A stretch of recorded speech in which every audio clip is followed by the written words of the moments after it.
Ini kalau kita bicara mata kainnya begini, coba lihat. Ini kan toba toh. Ini yang disebut toba. Ini mata kainnya toba ini. Ini kita hitung bukan dari sebelah ini, bukan. Kita hitung dari yang ini. Yang begininya. Ini dia mata ini. Barisan ini dengan barisan yang di bawah ini. Ini dia mata ada di sini, mata juga ada di sini. Ini ada mata ini. Ini mata kain. Mata kain toba.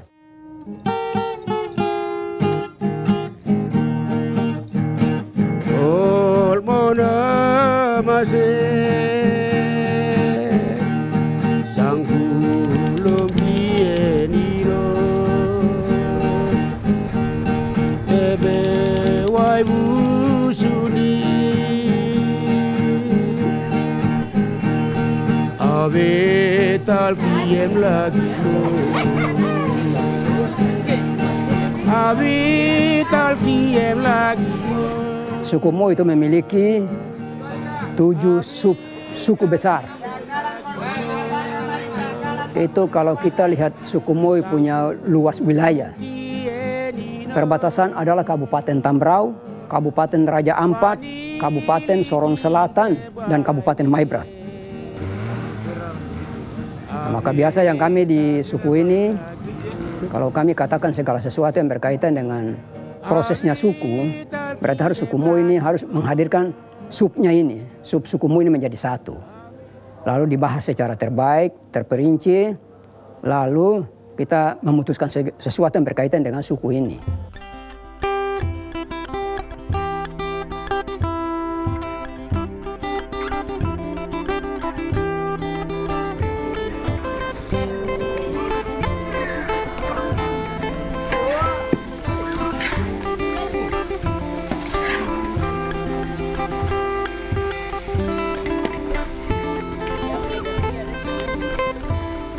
Kita di daerah di Pulau Papua yang mendiami daerah Kepala Burun dari Sorong sampai Sorong Selatan punya satu alat tukar, itu kain timur. Bagi saya di Maibrat atau di Ayamaru Aitinyo Aibat punya kain dengan mereka di Moi itu kelasnya beda. Bagi kami kelasnya tinggi, bagi mereka mengukur kami mungkin tidak sama. Hanya cuma berbedanya situ, tapi alat tukarnya sama, kain timur.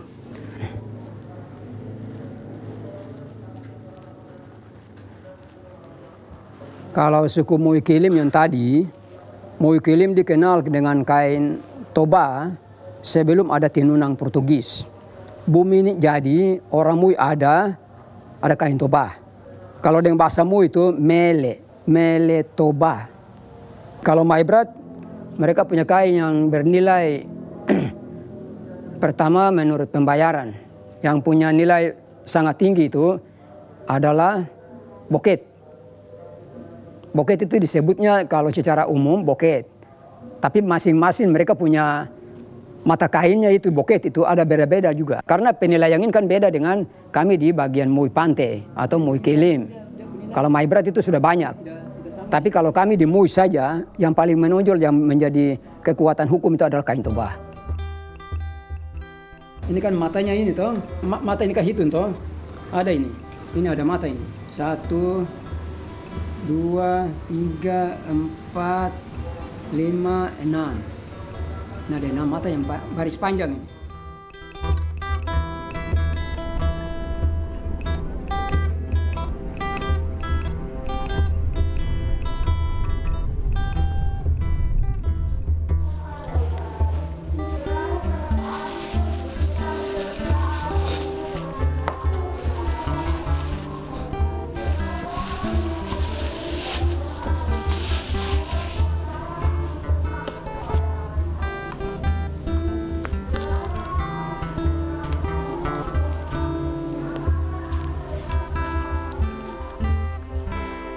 Jadi ya kalau mas kawin pakai kain, denda untuk orang buat masalah dengan anak perempuan tak keluarga pakai kain.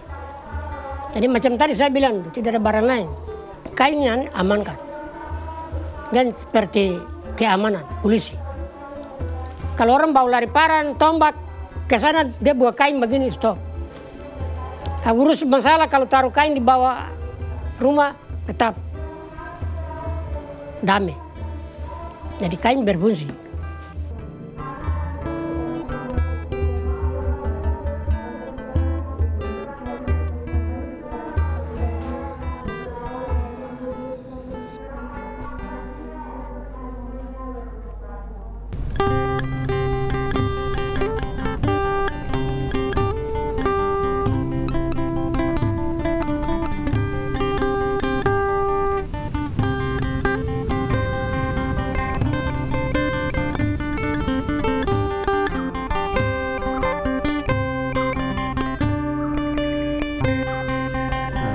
Sebelum kain itu dari Portugal atau Portugis, kami dari suku Mu ini ada satu bagian, ada kolam besar.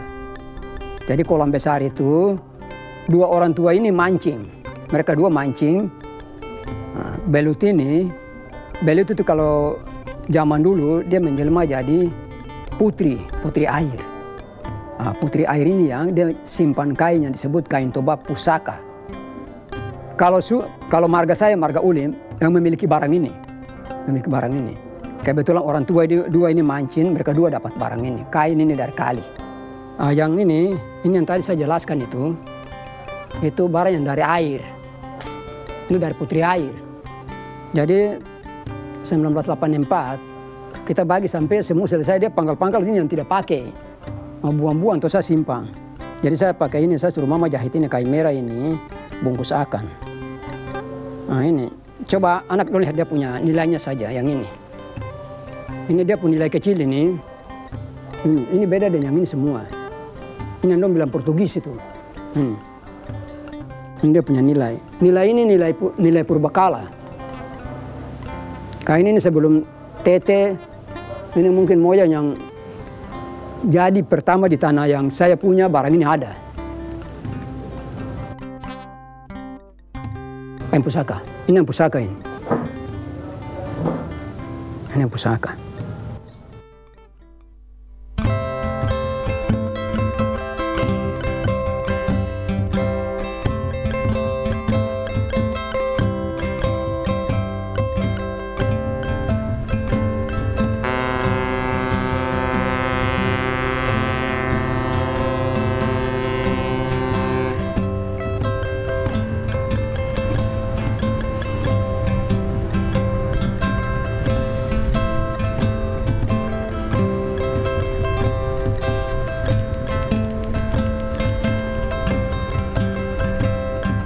Posisi geografis dari wilayah Kepala Burung itu adalah merupakan pintu masuk dari tanah Papua. Artinya mereka mengenal kontak dengan dunia luar, melakukan hubungan-hubungan dagang, melakukan bahkan mendapat pengaruh paling besar itu adalah di Kepala Burung.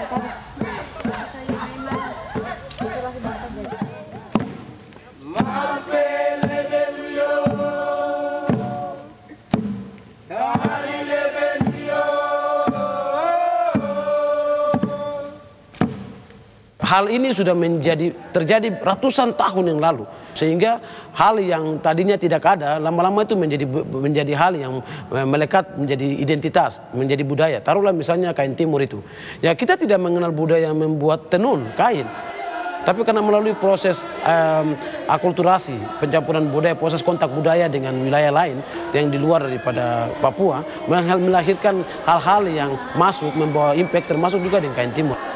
Dan itu akhirnya menjadikan secara simbolik itu melekat pada kebudayaan, bahkan lahirlah cerita, legenda atau mite tentang bagaimana mereka mendapatkan kain tersebut.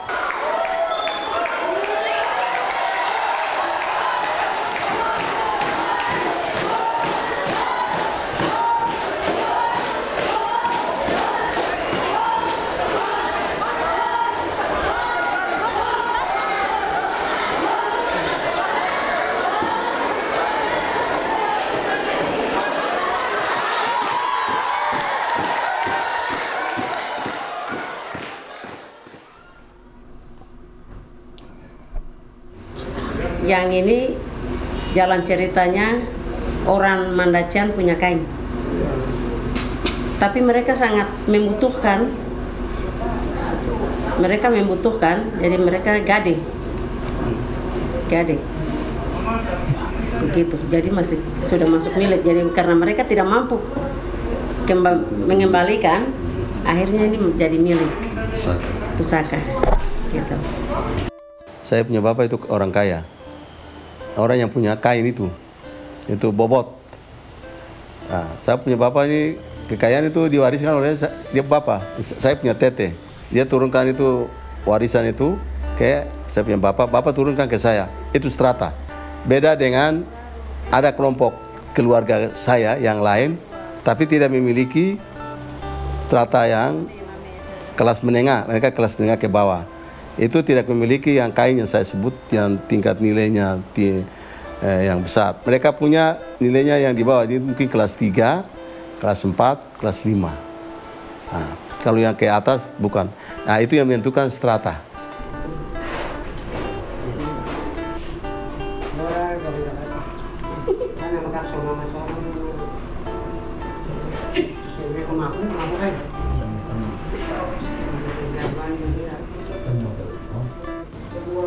Kalau yang ini kayak Mel Toba. Ini juga Mel Toba. Sama dengan tadi Bapak Sakarias toh. Mel Toba. Ini Mel Bem. Yang disebut Mel Bem. Kalau kami di suku Moi, kain yang paling kelas pertama itu adalah kain Toba. Nomor 2, disitulah ada kain Toba ini ada masing-masing. Ada Toba itu sendiri, ada jornasnya. Ada jornas, ada Toba Gilamay, Toba Gilamay. Ada Mel Toba Nas, Nahdilik. Terus ada Mel Toba Tifilik. Ada Mel Toba Lebe. Ada Mel Toba Gilamay itu berbagai macam kain Toba. Kain kepala. Ini juga termasuk kain kepala. Yang di bawah ini juga termasuk kain kepala. Ini juga tergantung. Karena tidak semua memiliki. Jadi orang cari juga. Macam kain Toba asli. Orang cari. Karena benangnya. Ini baru. Tapi masuk. Kalau orang bicara kain Toba dia tuntut aduh saya kain tetap pas. Kalau dong buka ini. Nah, nanti orang bayar harta kan dong buka di dekat pintu begitu kan dong kasih begini. Dong kasih kainnya untuk bapak pengkain. Kalau dia bilang begini, kalau lipat, sudah lipat. Berarti dia setuju.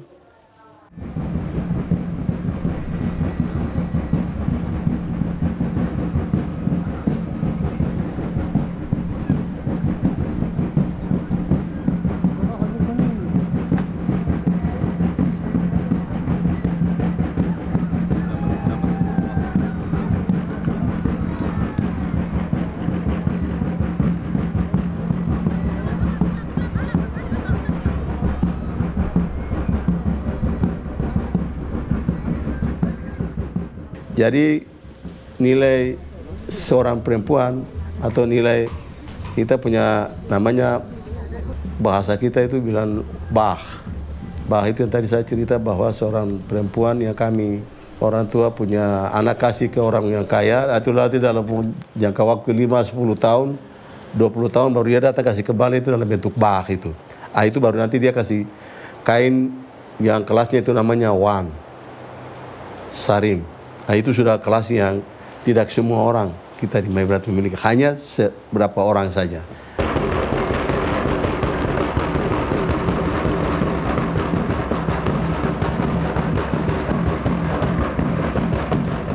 Mencari siapa yang nanti ganti Saul, Tuhan sendiri yang pilih, bukan orang Israel yang pilih. Ferereh ini hanya simbol saja. Tetapi Tuhan tahu kehidupan latar belakang kita orang Maibrat, khususnya kita yang ada di sini. Di kantor pembangunan masyarakat desa Provinsi Irian Jaya atau Papua, tokoh besar kita Bapak Dr. Bernard Caigrin, Dr. Kain tidak akan terlepas dari suku Moi dan pribadi. pribadi seperti marga yang tadi saya katakan.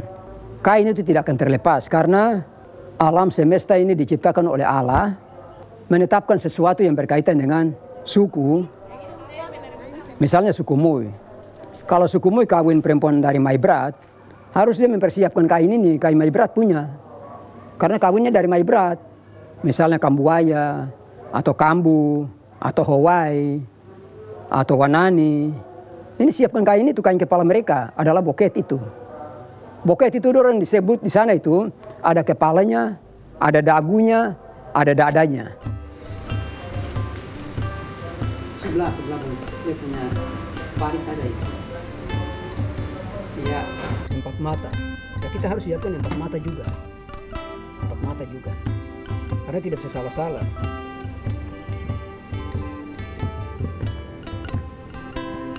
Indikator yang paling utama itu adalah kain itu adalah dia punya ketuaannya. Kalau tua itu biasanya di indikatornya adalah warna. Semakin warnanya semakin gelap, semakin rapuh itu semakin tua. Lalu bahan untuk menutup dia menjatifikasi biasanya mereka bungkus di kulit pohon atau bungkus di kulit kain di daun, itu disebut sebagai kain yang tua. Oleh karena itu disebut sebagai kain kepala. Nah nanti di bawah itu diukur lagi dengan motifnya. Nah motif yang susah, misalnya motif yang mereka kategorikan misalnya motif burung atau motif simbol-simbol matahari, ya itu dikategorikan sebagai motif yang tua. Jadi kurang lebih ada 2-3 indikator untuk menentukan ini masuk dalam strata atau kategori mana, nomor 1, nomor 2, nomor 3, 4 dan seterusnya.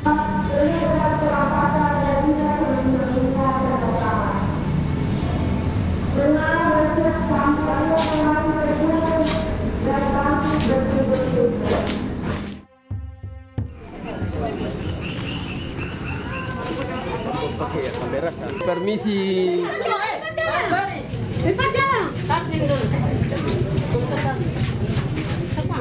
Masing-masing suku itu dia punya yang namanya apa ya?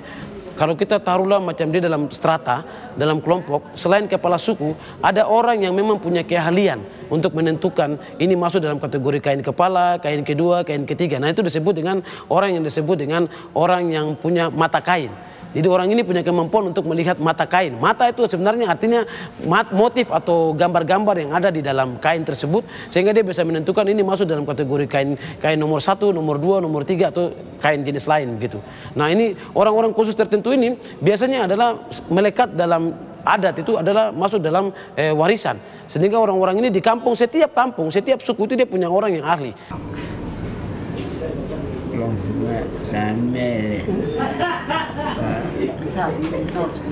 Setengah pakai soal simulasi ya itu juga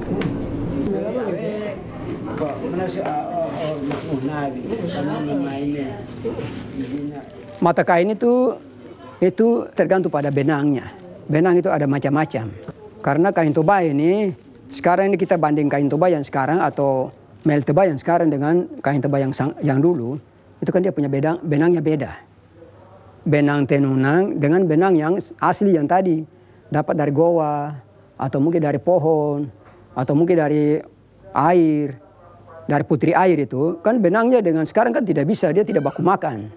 Kalau tidak baku makan matanya, terpaksa apa yang tadi Bapak bilang, cari kain yang lain yang besar untuk menutupi yang ini punya matanya dengan benang itu. Ya. 1 ini, 2, 3, 4, 5, 6, 7 terakhir.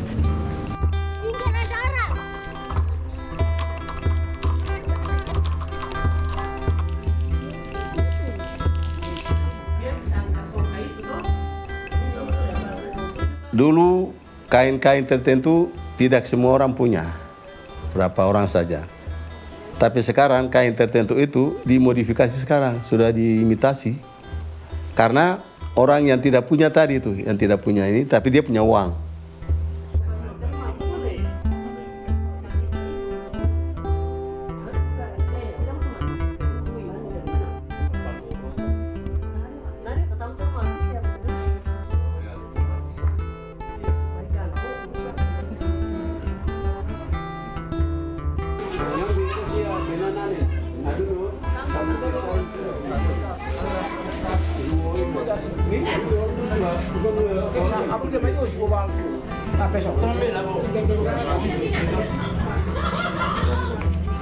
Sekarang ini kebanyakan orang punya kain yang nilai besar, dia harus pastikan bahwa harus dengan uang.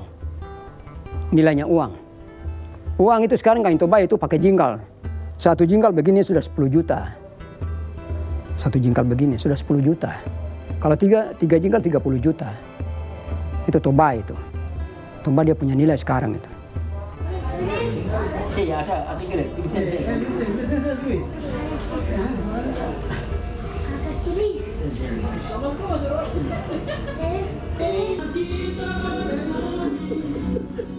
Berubah sekarang banyak. Jadi berubah itu yang suka tidak suka, dia datang bayar ya. Jadi karena itu sudah beredar luas di kalangan kita orang A3 ya, Maibrat atau Sorong Selatan, Moi sama Manacan, Manokwari. Khusus di kita di Maibrat, yang tadi saya sampaikan bahwa saya katakan bahwa itu nilainya itu sudah nilai yang sakral, nilai yang kelas 1 itu sudah mulai turun kelasnya. Nah, dia sebabkan oleh banyak orang kita yang punya keinginan untuk dapat uang.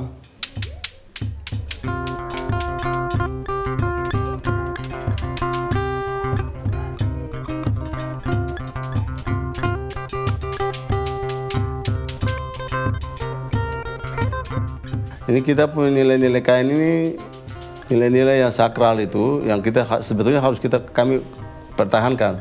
Tapi sudah sulit, sukar untuk kita mempertahankan nilai-nilai sakral itu. Ada, itu banyak yang sudah beredar keluar.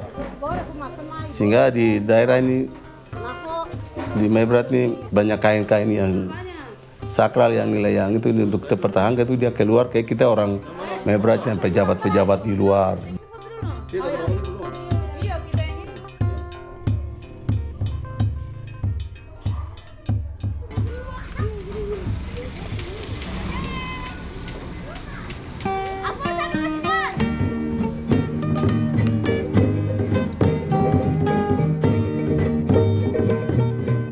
Kami suku Moi mempunyai satu komitmennya begini. Pembayaran harta pada masa depan atau masa sekarang ini, kalau kita kembali kepada kain yang bernilai yang seperti tadi yang saya Bapak Malue katakan bahwa kain yang bernilai dari putri air, dapat dari goa, dapat dari pohon besar. Sekarang kita kejar kain itu, kita tidak akan dapat sampai sekarang ini. Kalau kami suku Moi sudah mulai terkikis. Terkikis dengan kain yang punya mata yang disebut kain toba pusaka. Tidak bisa lagi. Kami cari, memang mau cari itu tidak akan dapat. Kalau kami tidak dapat itu, kira-kira bagaimana?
Wenane